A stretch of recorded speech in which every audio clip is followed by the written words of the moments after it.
आज के इस वीडियो में हम कैंडल्स की साइकोलॉजी को समझेंगे कि हम कैसे पता कर सकते हैं कि किस टाइप की कैंडल्स में बायर्स एक्टिव होते हैं और किस टाइप की कैंडल में सेलर्स एक्टिव होते हैं, और कौन सी कैंडल्स होती हैं जिनमें न तो बायर्स एक्टिव होते हैं और न ही सेलर्स एक्टिव होते हैं। कि जो कैंडल होती है वो कैंडल्स कुछ इस तरह की होती है। इनको हम हैमर या पिन बार कैंडल भी कहते हैं। इन दोनों कैंडल्स को हम हैमर या पिन बार कैंडल इसलिए कहते हैं क्योंकि ये कैंडल देखने में बिल्कुल हथौड़े की जैसी होती हैं। इन कैंडल्स में इनकी जो लोअर विक होती है वो काफी लॉन्ग होती है। इस तरह की कैंडल्स को हम बुलिश कैंडल कहते हैं क्योंकि जब चार्ट में ये कैंडल्स बनती है तो उससे हमें पता चलता है कि प्राइस बायर्स के कंट्रोल में है। आइए जानते हैं कि ये दोनों कैंडल्स चार्ट में फॉर्म कैसे होती है और इनकी साइकोलॉजी क्या रहती है। गाइस, जब ये ग्रीन कैंडल चार्ट में फॉर्म होने लगती है तो प्राइस किसी एक पॉइंट से ओपन होता है। जब प्राइस यहां से ओपन हो जाता है तो यहां पे बहुत सारे सेलर्स सेलिंग करना स्टार्ट कर देते हैं।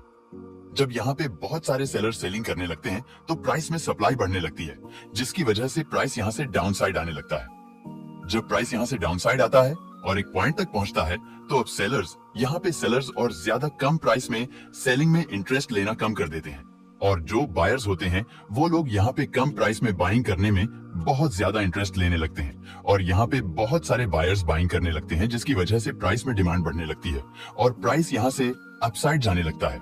गाइस, जब प्राइस यहाँ से अपसाइड जाता है तब प्राइस अपने ओपनिंग पॉइंट को भी ब्रेक कर देता है और यहाँ पर क्लोजिंग कर देता है और हमारी ग्रीन पिन बार कैंडल बनकर रेडी हो जाती है। इसकी लोअर विक जो होती है वह कैंडल के बॉडी के कंपैरिजन में काफी लॉन्ग होती है, जिससे हमें यह पता चलता है कि प्राइस में बहुत अधिक बाइंग प्रेशर देखने को मिल रहा है, यानी कि प्राइस अभी बायर्स के नियंत्रण में है। तो जब भी आपको चार्ट में इस तरह की कैंडल फॉर्म होती दिखे तो आप वहां पर एक्स्ट्रा कॉन्फर्मेशन को देखते हुए बाइंग साइड का ट्रेड प्लान कर सकते हैं। और ऐसे ही गाइस, जब ये रेड वाली पिन बार कैंडल चार्ट में फॉर्म होने लगती है तो प्राइस किसी एक पॉइंट से ओपन होता है। जब प्राइस इस पॉइंट से ओपन होता है तो यहाँ पे बहुत सारे सेलर सेलिंग करने लगते हैं और प्राइस में सप्लाई बढ़ने लगती है, जिसकी वजह से प्राइस यहाँ से डाउन साइड आने लगता है। जब प्राइस यहाँ से डाउन साइड आता है और एक पॉइंट पर पहुंचता है तो सेलर्स का सेलिंग करने में इंटरेस्ट कम होने लगता है और यहाँ पे बायर्स एक्टिव होने लगते हैं और बहुत सारे बायर्स यहाँ पे बाइंग करने लगते हैं, जिसकी वजह से प्राइस में डिमांड बढ़ने लगती है और प्राइस यहाँ से अपसाइड जाने लगता है।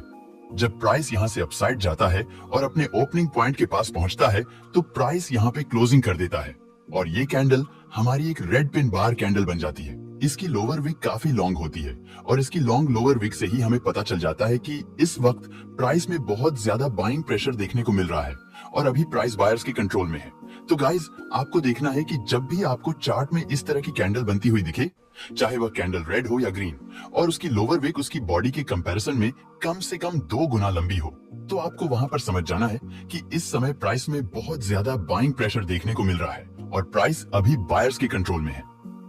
इस कंडीशन में आप एक्स्ट्रा कॉन्फर्मेशन के साथ बाइंग साइड का ट्रेड प्लान कर सकते हैं।